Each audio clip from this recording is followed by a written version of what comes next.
सभी। आज हम क्लास 12th का जो टॉपिक चल रहा है हमारा जेनेटिक्स, उसके अंतर्गत एक उसमें टॉपिक है क्रोमोसोम्स। यानी कि जो क्रोमोसोम्स होते हैं वो क्या होते हैं, किस तरह का इनका स्ट्रक्चर होता है, किससे मिलके बने होते हैं, कितने टाइप के होते हैं, इन सभी के बारे में हम यहाँ पर थोड़ा सा डिस्कस करेंगे। क्रोमोसोम्स जितने भी ऑर्गेनिज्म होते हैं उनकी सेल के अंदर एक न्यूक्लियस होता है। उस न्यूक्लियस पर धागे नुमा स्ट्रक्चर दिखाई देता है।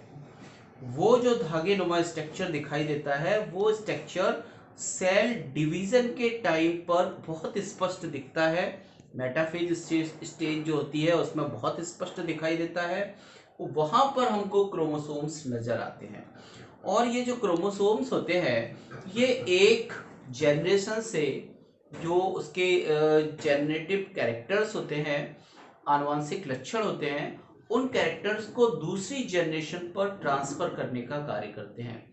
कहते हैं ना कि इसकी जो भी कोई पुत्र है तो उसकी शकल उसके पिता पर गई है, उसके बाबा पर गई है, उसके दादी पर गई है, वगैरह।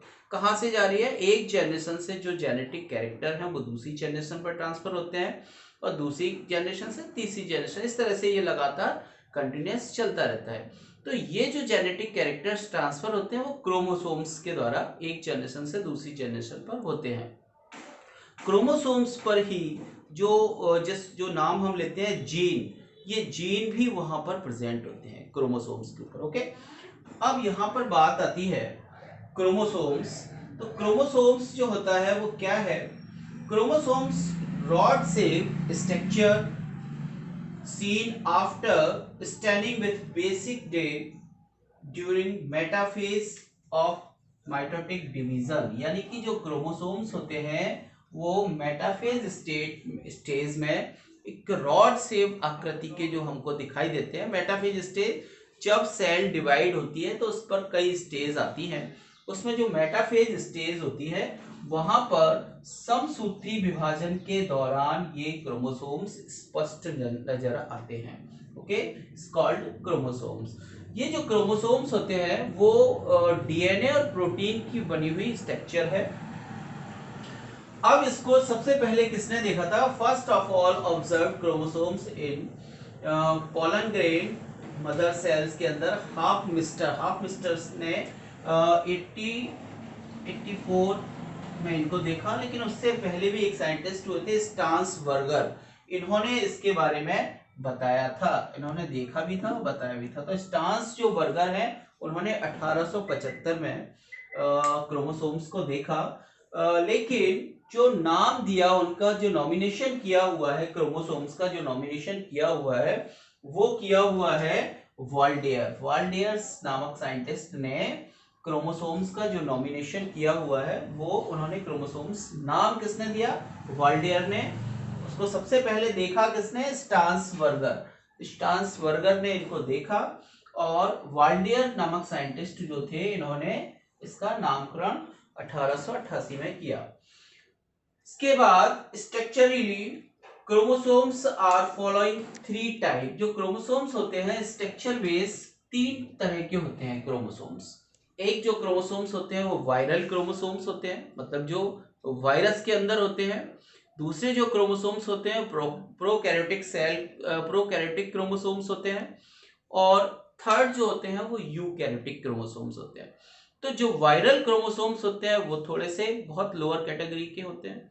उसके बाद आते हैं फिर प्रोकैरियोटिक क्रोमोसोम्स, जो बैक्टीरिया, साइनोबैक्टीरिया, माइक्रोप्लाज्मा, इनके अंदर अवेलेबल होते हैं। उसके बाद आते हैं यूकैरियोटिक। तो जितनी भी यूकैरियोटिक सेल होती है उसके अंदर यूकैरियोटिक क्रोमोसोम्स अवेलेबल होते हैं। ओके,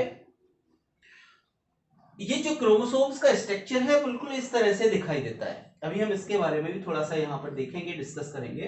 तो इसके बाद क्रोमोसोम्स जितनी भी स्पीसीज होती है उन सभी स्पीसीज में क्रोमोसोम्स का एक पर्टिकुलर फिक्स नंबर होता है। जैसे मान के चलिए ह्यूमन बॉडी की बात करते हैं। ह्यूमन के अंदर क्रोमोसोम्स कितने होते हैं? 46। अब ये जो 46 क्रोमोसोम्स होते हैं पूरी बॉडी पर नहीं होते। जितनी भी सेल है इस हमारी बॉडी के अंदर जितनी भी सेल्स हैं सभी सेल के अंदर 46 क्रोमोसोम्स ही होते हैं।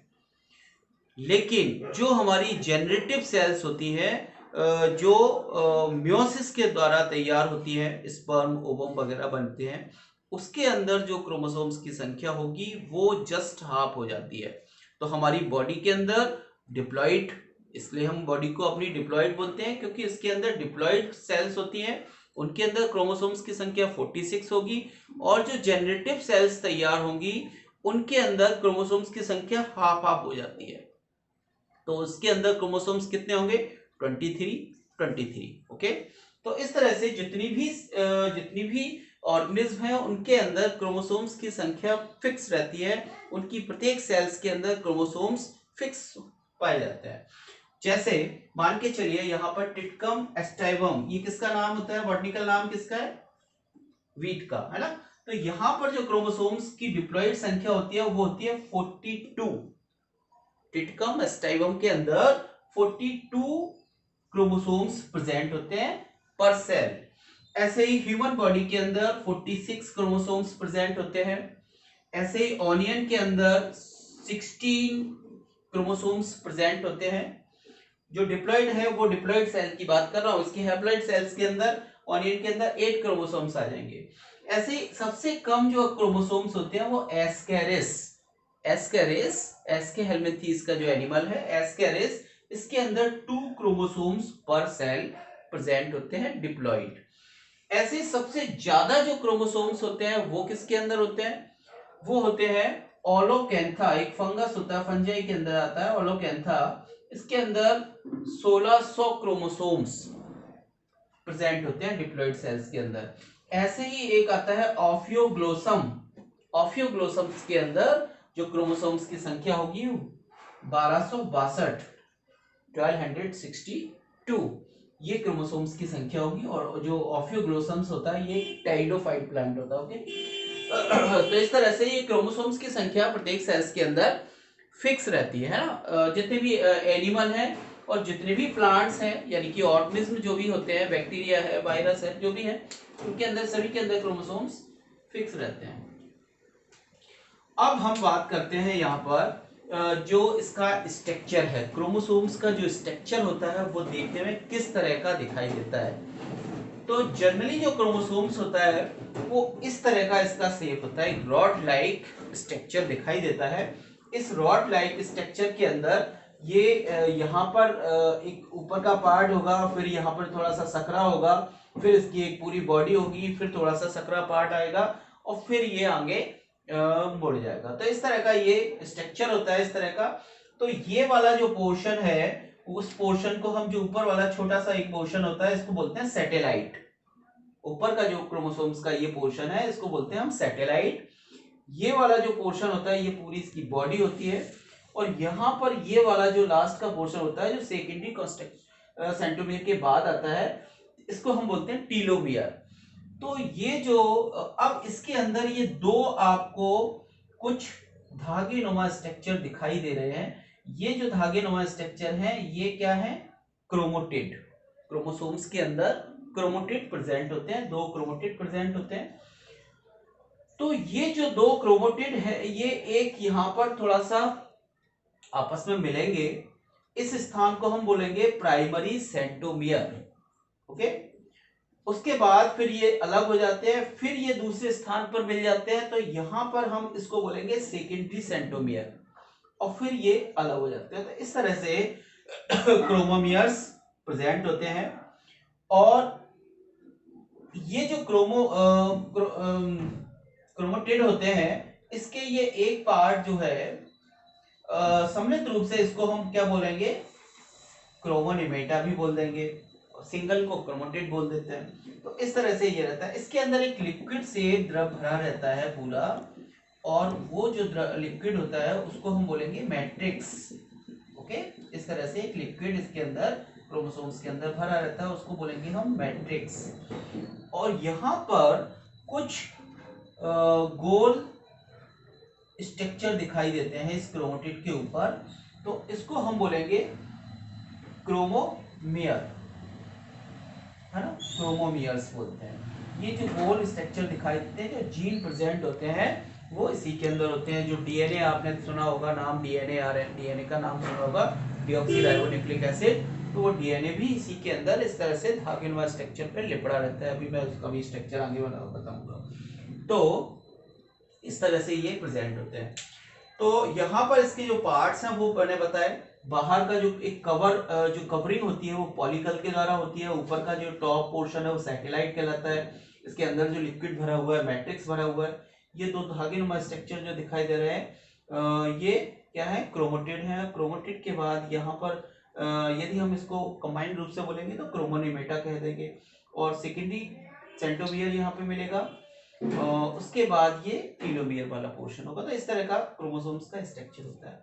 अब इसका जो मॉर्फोलॉजिकल जो स्ट्रक्चर है यही पार्ट होते हैं इसके अंदर, क्रोमोनिमेटा, क्रोमोनिमेटा के बाद क्रोमोटेड, क्रोमोटेड सेंट्रोमियर, क्रोमोमियर्स, तो इस तरह से होते हैं। अब ये जो सेंट्रोमियर होता है, ये जो सेंट्रोमियर होगा, ये सेकेंडरी जो सेंट्रोमियर होगा, इस सेंट्रोमियर के बेस पर हम क्रोमोसोम्स को कुछ भागों में डिवाइड कर लेते हैं। जैसे कभी कभी क्या होगा, केवल और केवल यहाँ पर सेंट्रोमियर प्रेजेंट होगा, ऊपर सेंट्रोमियर प्रेजेंट है और नीचे इसका एक आर्म दिखाई दे रही है। तो ये जो एक आर्म दिख रही है यहाँ पर, इस तरह का जो क्रोमोसोम्स होगा, मतलब यहाँ पर टीलोमियर वाला पोर्शन अब्सेंट होगा। इस तरह का जो क्रोमोसोम्स होगा इसको टीलोसेंट्रिक कहा जाएगा, है ना, टीलोसेंट्रिक। यहाँ इस ऐसे इसका ये फर्स्ट हो गया, फर्स्ट टाइप का। ये सेकंड है जिस पर ये जो टीलोमियर्स वाला पोर्शन है थोड़ा सा दिख रहा है और जो मेन आर्म है ये ज्यादा दिखाई दे रही है, और सेंट्रोमियर यहाँ पर छोटा सा दिख रहा है। इस तरह का जो स्ट्रक्चर दिखेगा क्रोमोसोम्स के अंदर ये एक्रोसेंट्रिक होगा, है ना, एक्रोसेंट्रिक होगा।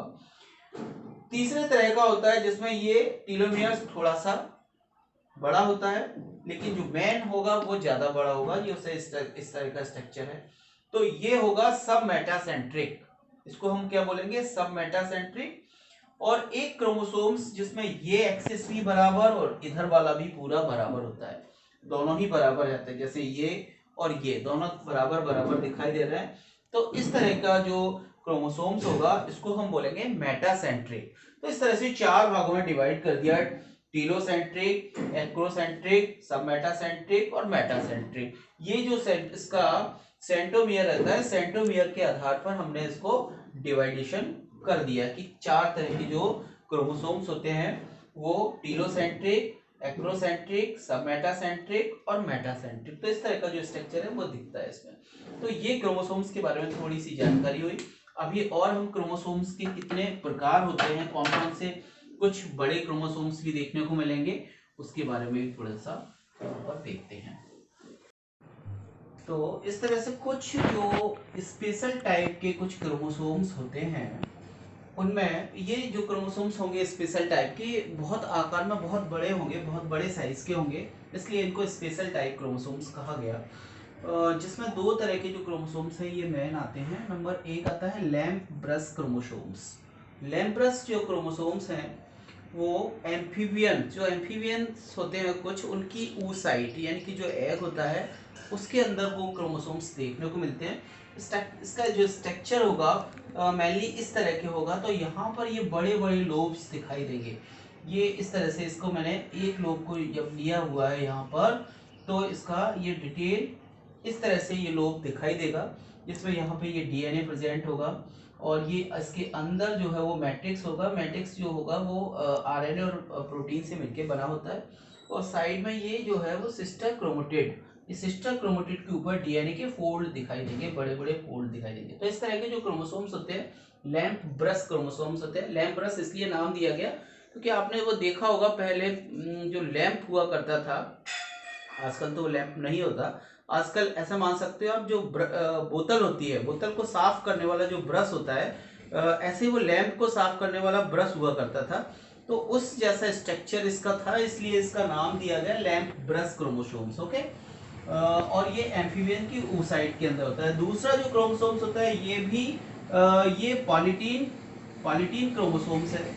तो पॉलीटीन जो है वो डॉर्सोफिला की डॉर्सोफिला मक्खी में प्रेजेंट होता है। इसकी जो सैलिवरी ग्लैंड्स होती है, लार ग्रंथि होती है, उसमें भी ये प्रेजेंट होते हैं, इसलिए इसको हम कहते हैं लार ग्रंथि क्रोमोसोम्स, सैलिवरी ग्लैंड्स क्रोमोसोम्स भी बोलते हैं। ये इसका दूसरा नाम होता है पॉलीटीन क्रोमोसोम्स। ओके, तो इसका जो स्ट्रक्चर है वो इस तरह का होता है, यहाँ पर एक सेंट्रोमियर होगा, यहाँ से कई जो क्रोमेटिड है वो निकले हुए दिखाई देंगे, इस तरह का जो स्ट्रक्चर इसका होता है, इसलिए ये पॉलीटीन क्रोमोसोम्स होता है। तो इस तरह से दो क्रोमोसोम्स ये स्पेशल टाइप क्रोमोसोम्स में आते हैं, लैम्प्रस क्रोमोसोम्स, पॉलीटीन क्रोमोसोम्स। ज्यादा इंपॉर्टेंट नहीं है ये टॉपिक। अब इसके बाद इसके कुछ फंक्शन होते हैं, किसके, क्रोमोसोम्स के जो फंक्शन होते हैं। मेन फंक्शन क्या होता है, जेनेटिकल जो कैरेक्टर्स हैं एक जनरेशन से दूसरी जनरेशन में ट्रांसफर करना, एक सेल से दूसरे सेल्स के अंदर ट्रांसफर करना, ये क्रोमोसोम्स का मेन फंक्शन होता है। तो main function of chromosomes of transfer genetical information from one cell to another cell and one generation to another generation. जो जेनेटिकल कैरेक्टर इंफॉर्मेशन होती है वो एक सेल से दूसरी सेल के अंदर ट्रांसफर करना, एक ऑर्गेनिज्म से दूसरे ऑर्गेनिज्म के अंदर ट्रांसफर करना, ये इसका क्रोमोसोम्स का मेन फीचर होता है। दूसरा होता है कैरियर ऑफ जीन। जो जीन होते हैं, आपको मैंने बताया जो क्रोमोसोम्स है उसके ऊपर क्रोमोमियर्स प्रेजेंट होंगे, उन क्रोमोमियर्स के ऊपर जीन प्रेजेंट होंगे, तो वहां पर जो डीएनए और डीएनए होता है मोस्टली, तो उसके ऊपर जीन होते हैं। तो यहाँ से जो जीन एक जनरेशन से दूसरी जनरेशन के अंदर ट्रांसफर होते हैं, जीन वो क्रोमोसोम्स ट्रांसफर होंगे तो जीन भी ट्रांसफर होंगे, और जीन के अंदर ही इंफॉर्मेशन, एक एनिमल की जो इंफॉर्मेशन होती है वो स्टोर होती है। तो इस तरह से जो एक एनिमल से जीन का ट्रांसफर होना, एक एनिमल से क्रोमोसोम्स का ट्रांसफर होना, तो ये इनका एक सेल से दूसरी सेल के अंदर ट्रांसफर होना, ये मेन फंक्शन होता है। एक और मेन फंक्शन आ जाता है इसका मेटाबॉलिक एक्टिविटीज कंट्रोल। जो सेल की जो मेटाबॉलिक एक्टिविटीज होती है उसको भी ये क्रोमोसोम्स कंट्रोल करने का काम करते हैं। तो इस तरह से ये कुछ क्रोमोसोम्स के मेन फंक्शन हो गए। अब इसके बाद हम नेक्स्ट वीडियो में इसका जो मेन मॉडल होता है, क्रोमोसोम्स का मॉडल किस तरह का होता है, किस तरह से ये हमारे क्रोमोसोम्स के ऊपर प्रेजेंट होते हैं, वो सॉरी क्रोमोसोम्स के ऊपर किस तरह से जीन प्रेजेंट होते हैं, और जो जीन होते हैं वो क्या होते हैं, तो जीन के बारे में हम चर्चा नेक्स्ट वीडियो में करेंगे। अगर ये वीडियो आपको अच्छा लगा हो तो आप सब्सक्राइब करिए, लाइक करिए, शेयर करिए।